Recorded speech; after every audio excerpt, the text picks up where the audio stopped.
ఇప్పుడే జీ5 app download చేయండి. చూడండి మీ ఫేవరెట్ టీవీ షోస్ ఎప్పుడైనా ఎక్కడైనా. ఎక్కడికి వెళ్ళొస్తున్నారు?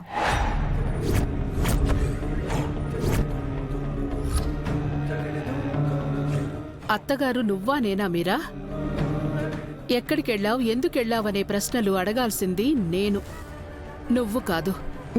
కావచ్చు, కానీ మీరు ఎప్పుడు పడితే అప్పుడు ఎక్కడికి పడితే అక్కడికి వెళ్ళి రావడానికి వీల్లేదత్తయ్య. మీరా, నా ఇంట్లో నాకే ఆంక్షలు పెడుతున్నావా? అయినా నన్ను రెస్ట్రిక్ట్ చేయడానికి నువ్వెవరు? నేనెవరేంటత్తయ్య? ఈ ఇంటి కోడల్ని. నా ఇల్లు అంటున్నారు. ఇప్పుడు ఈ ఇల్లు అధికారం నా చేతుల్లో ఉందని మీకు తెలీదా? ఈ ఇంటి గౌరవం గురించి మీరెంత ఆలోచిస్తున్నారో అదే హక్కు నాకు కూడా ఉంటుంది. అందుకే చెప్తున్నాను, మీరు పదే పదే ఆర్యవర్ధన్ గారింటికి వెళ్తే ఈ విషయం అజయ్కి తెలిస్తే చాలా గొడవలవుతాయి. అప్పుడు పోయేది ఏంటి పరువే.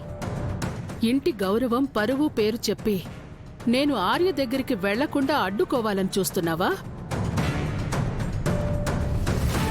మీరా, నా ప్రాణం ఉండగా అది జరగదు. నా బిడ్డని చూడకుండా, తనని కలవకుండా నేనస్సలుండలేను. ఉండి తీరాలత్తయ్య.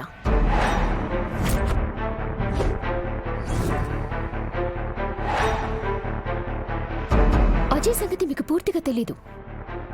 తనకు మించి మీరు ఎవ్వరిని ప్రేమించినా వాళ్ళని నామరూపాలు లేకుండా చేయడానికి కూడా వెనకాడడం. అయినా కన్న కొడుకుని కాదని ఎవరు పరాయి.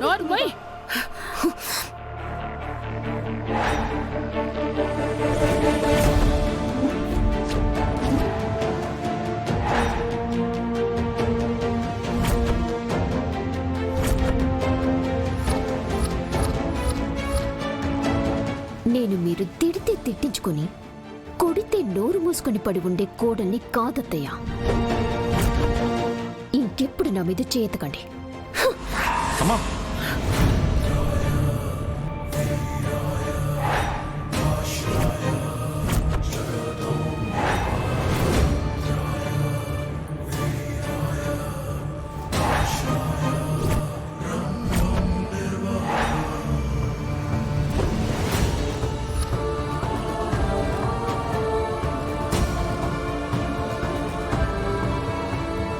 మీరా,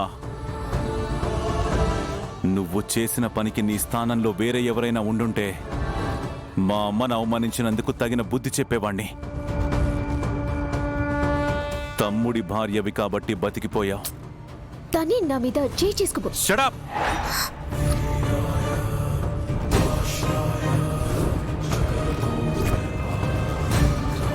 నాన్న, ఉదయం నాన్నమ్మ మాకు రామాయణం కథ చెప్పింది. అవునా?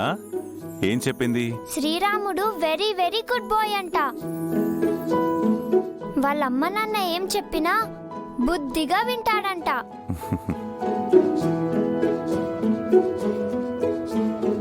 రాముడి భార్య సీత, తమ్ముడు లక్ష్మణుడు రాముడితో పాటు ఫారెస్ట్ కి కూడా వెళ్ళారంట. నాన్న, నాకొక డౌట్. ఏంటబ్బాయి? రాముడికి 3 బ్రదర్స్ ఉన్నారు కదా, మరి రాముడితో పాటు అడవికి లక్ష్మణుడు ఒక్కడే ఎందుకు వెళ్ళాడు? మిగిలిన బ్రదర్స్ ఎందుకు వెళ్ళలేదు? రామాయణం అంటే అది జస్ట్ స్టోరీ మాత్రమే కాదు. మనిషి నీతిగా, నిజాయితీగా, ధర్మబద్ధంగా ఎలా బతకాలో నేర్పే టెక్స్ట్ బుక్ లాంటిది. అందులో ఉన్న ప్రతి ఒక్కరూ మనకి ఏదో ఒక నీతిని నేర్పుతారు.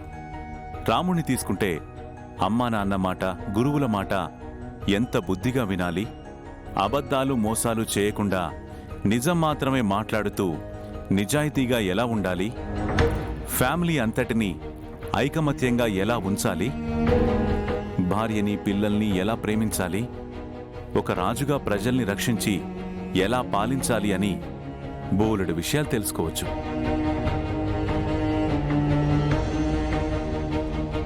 సీతాదేవి ఒక మంచి కూతురు, అత్తారింటికి మంచి కోడలు, భర్తని దేవుడిగా భావించేంత ప్రేమ.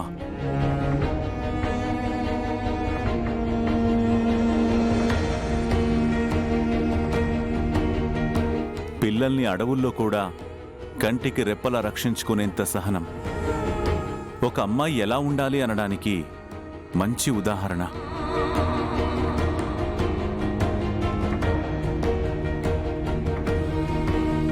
లక్ష్మణుడు అన్నని నమ్ముకొని అన్న తర్వాతే ఎవరైనా అని భావించి సేవ చేసినవాడు. అన్నా తమ్ముళ్ల అనుబంధానికి సాటిలేనివారు.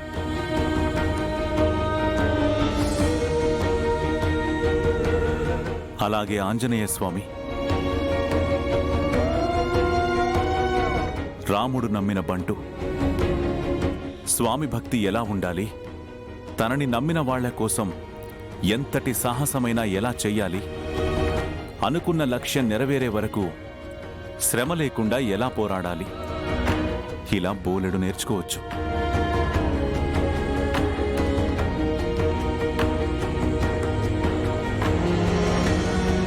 రాముడితో పాటు భరతుడు కూడా వెళ్ళిపోతే ఇంకా వాళ్ళ రాజ్యం ఎవరు చూస్తారు? అందుకే లక్ష్మణుడు రాముడితో ఉండి సేవ చేస్తే భరతుడు రాముడికి బదులు ప్రజలకి సేవ చేశాడు. అది కూడా గొప్ప విషయమే కదా. వావ్, వెరీ గ్రేట్ నాన్నా. అమ్మా, మాకు రోజు రామాయణంలో కథలు కొంచెం కొంచెం చెప్పు. మేము బోల్డ్ అన్ని విషయాలు తెలుసుకుంటాం. అలాగే.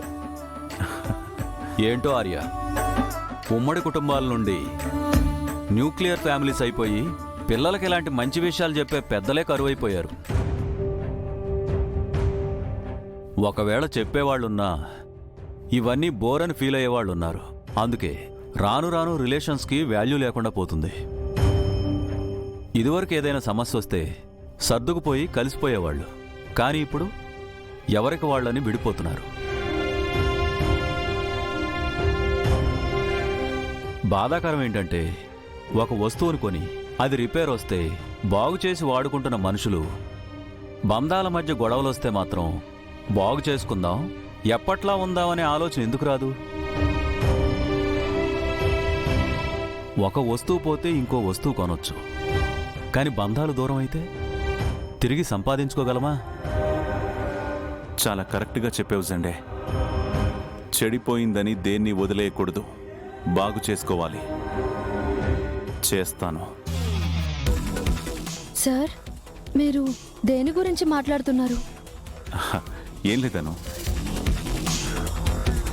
నేను నా వాళ్ళకు అడిగినవన్నీ ఇచ్చాను, కానీ ముఖ్యంగా ఇవ్వాల్సింది మాత్రం ఇవ్వలేదు. అవే ఇవ్వాలనుకుంటున్నాను. అంత ముఖ్యమైనవి ఏంటి ఆర్య? నువ్వు అసలు ఏమి ఇవ్వాలనుకుంటున్నావు? అవేంటో రేపు తెలుస్తుంది సండే. జీ5 యాప్ డౌన్లోడ్ చేసి అన్ని ఎపిసోడ్స్ పూర్తి ఉచితంగా చూడండి.